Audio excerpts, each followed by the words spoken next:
স্বাগত আরও একবার সিলেট স্টুডিও থেকে চ্যানেল এস সিলেট নিউজে। বিয়ানীবাজারের চারখাইয়ে অসহায় দরিদ্র শিক্ষার্থীদের মধ্যে বৃত্তি প্রদান করেছে গ্লোবাল এ ট্রাস্ট। এ সময় ট্রাস্টের কান্ট্রি ম্যানেজার সহ গুরুত্বপূর্ণ কর্মকর্তা ও এলাকার গণ্যমান্য ব্যক্তিবর্গ উপস্থিত ছিলেন। বিস্তারিত দেখুন সন্দীপন শুভর প্রতিবেদনে। ক্যামেরায় ছিলেন Shamim Hossain. Working for a better globe এই স্লোগানকে সামনে রেখে চিলড্রেন স্পন্সরশিপ প্রজেক্টের আওতায় অসহায় দুস্থ সুবিধাবঞ্চিত শিক্ষার্থীদের মধ্যে শিক্ষাবৃত্তি বিতরণ করেছে গ্লোবাল এইড ট্রাস্ট। বিয়ানীবাজারের চারখাইয়ের জালালাবাদ মাদ্রাসায় আয়োজিত এই শিক্ষাবৃত্তি বিতরণ অনুষ্ঠানে সিলেট সদর, দক্ষিণ সুরমা, গোলাপগঞ্জ, জকিগঞ্জ, কানাইঘাট, বিয়ানীবাজার, কোম্পানিগঞ্জ সহ বিভিন্ন উপজেলার 18টি প্রতিষ্ঠানের 61 জন শিক্ষার্থীকে প্রায় 2.5 লক্ষ টাকার শিক্ষাবৃত্তি বিতরণ করা হয়। নিজেদের আর্থিক দৈন্য গোছাতে গ্লোবাল এইড ট্রাস্টের এমন সহযোগিতায় অত্যন্ত আনন্দিত উপকারভোগী শিক্ষার্থী ও তাদের পরিবার। টাকা দিয়েছে, আমরা খুব উপকার হইব, আমরা লেখাপড়া করতাম, আপনারা দোয়া করি। এই টাকা পেয়ে আমরা খুব খুশি এবং আনন্দিত। আমরা আপনাদের জন্য দোয়া করব ইনশাআল্লাহ। অনেক উপকার হয়েছে, আমার লেখাপড়ায় অনেক সহযোগিতা হয়েছে। আমার আব্বা আম্মা অনেক খুশি আপনাদের টাকা দেওয়ার জন্য। যে এই দুর্যোগের সময় আপনারা আমাদের বাচ্চাদেরকে যে সহযোগিতা করতেছেন, সেই জন্য আমরা আপনাদের জন্য, আপনাদের মা বাপের জন্য আমরা অন্তর দিয়া দোয়া করতেছি। আসন্ন কুরবানির ঈদকে সামনে রেখে অসহায় শিক্ষার্থী ও তাদের পরিবারের সহযোগিতা এগিয়ে আসার জন্য প্রবাসী দাতাদের আন্তরিক কৃতজ্ঞতা জ্ঞাপন করেন ট্রাস্টের স্থানীয় নেতৃবৃন্দ। আগামীতেও সুবিধাবঞ্চিত শিক্ষার্থীদের সহযোগিতায় প্রবাসীদের এমন দান যেন অব্যাহত থাকে সেই কামনা করেন তারা। টাকাটা ঠিক কোরবানির আগ মুহূর্তে দিচ্ছি, যাতে কোরবানিতে তাদের কিছুটা হলেও একটু সহযোগিতা হয়। পাশাপাশি ডোনারদের প্রতি আমি বিশেষভাবে আবেদন করতেছি যে আপনারা যে মাসিক বৃত্তি দিচ্ছেন, এই পাশাপাশি যদি কোরবানি উপলক্ষে তাদেরকে একটু সহযোগিতার হাত বাড়িয়ে দেন, তাহলে সেটা তাদের জন্য আরও উপকৃত হবে। আপনারা কুরবানির ঈদের আগে এই টাকাটা পাঠাইছেন, যারা এরা খুবই অত্যন্ত খুশিওর। আর ঈদের সময় তো কেনাকাটার বিভিন্ন চাপ থাকে, বিশেষ করে যারা কম আয়ের মানুষ, তাদের লাগে এটা খুবই উপকার। আর অনুষ্ঠানে গ্লোবাল এইড ট্রাস্টের কান্ট্রি ম্যানেজার আনোয়ার হোসেন ও সিলেট প্রতিনিধি হাবিবুর রহমান সহ বিভিন্ন প্রতিষ্ঠানের শিক্ষক এবং অভিভাবকবৃন্দ উপস্থিত ছিলেন। Sandipan Shubho, channel S news, Beanibazar, Sylhet. অসাধু ব্যবসায়ীরা নিত্যপণ্যের হঠাৎ করে দাম বাড়িয়ে বাজার পরিস্থিতি অস্বাভাবিক করে তুলে বলে মন্তব্য করেছেন জাতীয় ভোক্তা অধিকার সংরক্ষণ অধিদপ্তরের মহাপরিচালক এ শফিকুজ্জামান। সুনামগঞ্জ জেলা প্রশাসকের কার্যালয়ের সম্মেলন কক্ষে ভোক্তা অধিকার সংরক্ষণ আইন 2009 অবহিতকরণ ও বাস্তবায়ন বিষয়ক সভায় প্রধান অতিথির বক্তব্যে এই মন্তব্য করেন তিনি। জেলা প্রশাসন ও জাতীয় ভোক্তা অধিকার সংরক্ষণ অধিদপ্তর এই সভার আয়োজন করে। এতে সভাপতিত্ব করেন সুনামগঞ্জ জেলা প্রশাসক মোহাম্মদ রাশেদ ইকবাল চৌধুরী। ভোক্তা অধিকার সংরক্ষণ অধিদপ্তরের মহাপরিচালক তার বক্তব্যে আরও বলেন, ভারত পেঁয়াজ রপ্তানি বন্ধ করে দিলে বাংলাদেশে রাতারাতি পেঁয়াজের দাম বেড়ে যায়। তিনি বলেন, এসব অসাধু ব্যবসায়ীদের জন্য গোটা ব্যবসায়ী সমাজের বদনাম হচ্ছে। ভোক্তারা সচেতন হলে অসাধু ব্যবসায়ীদের অপতৎপরতা রোধ করা যাবে।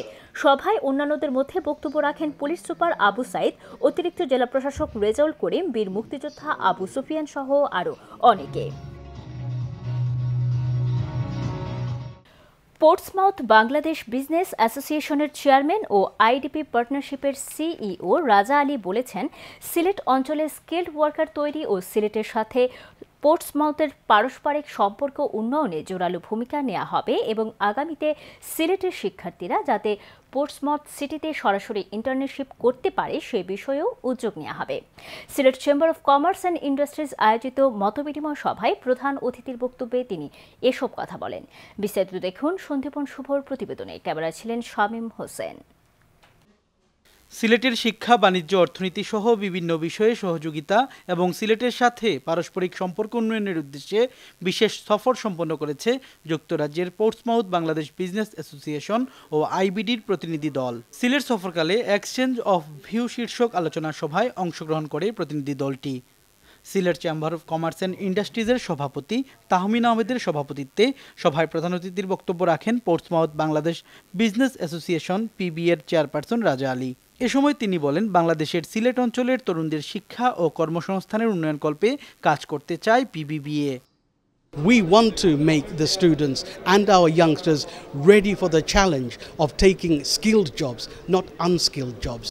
সভায় স্কিলড ওয়ার্কার তৈরির জন্য ট্রেনিং সেন্টার নির্মাণ সহ পারস্পরিক সম্পর্ক উন্নয়নে সব ধরনের সহযোগিতার কথা জানান প্রতিনিধি দলের সদস্যরা।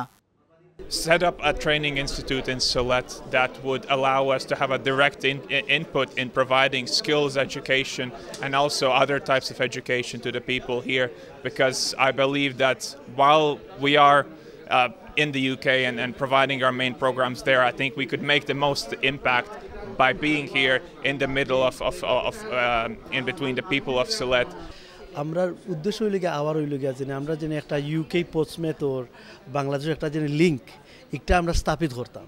সিলেটে পিবিবিএ ও আইবিডির প্রতিনিধি দলের বিশেষ এই সফরকে কেন্দ্র করে দুই দেশের শিক্ষা, সংস্কৃতি ও ব্যবসা বাণিজ্য বিষয়ে সম্পর্ক উন্নয়নের ইতিবাচক সম্ভাবনার কথা জানান সিলেট চেম্বার অব কমার্সের সভাপতি তাহমিন আহমেদ। আমি মনে করি ওনারা আমাদের সিলেট চেম্বারকে এই প্রথমবারের মতো, এটাই আমাদের সবচেয়ে বড় সাকসেস, যেটা হলো যে আমাদের ইন্টার্নশিপের ছেলেরা ওই দেশে গিয়ে ইংল্যান্ডে গিয়ে 6 মাসের ইন্টার্নশিপ করে আসতে পারবে, সেই সুযোগটুকু ওনারা আমাদেরকে দিয়েছেন। এর আগে সিলেট সিটি কর্পোরেশনের সাথে মতবিনিময় করেছে পোর্টসমাউথের প্রতিনিধি দলটি। সিটি কর্পোরেশনের সভাকক্ষে ভারপ্রাপ্ত মেয়র মোহাম্মদ মোখলিসুর রহমান কামরানের সভাপতিত্বে মতবিনিময় সভায় পোর্টসমাউথের সাথে সিলেটের শিক্ষা, বাণিজ্য, সামাজিক এবং সাংস্কৃতিক সম্পর্ক জোরদার করতে সহায়তা সহ বিভিন্ন উন্নয়নমূলক বিষয়ে আলোচনা করা হয়েছে বলে জানানো হয়।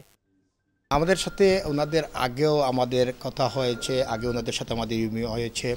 আমরা আজকেও ওনাদের সাথে যে কথা হয়েছে, আমাদের সিলেট সিটি কর্পোরেশন উন্নয়নের বিষয়ে কথা হয়েছে। ওনারা ওই যে আমাদেরকে উন্নয়নমূলক অনেক কাজের কথা বলেছেন, ওনাদের দেশ ভিজিট করার কথা বলেছেন, এগুলোই আমরা আলাপ করেছি আজকে।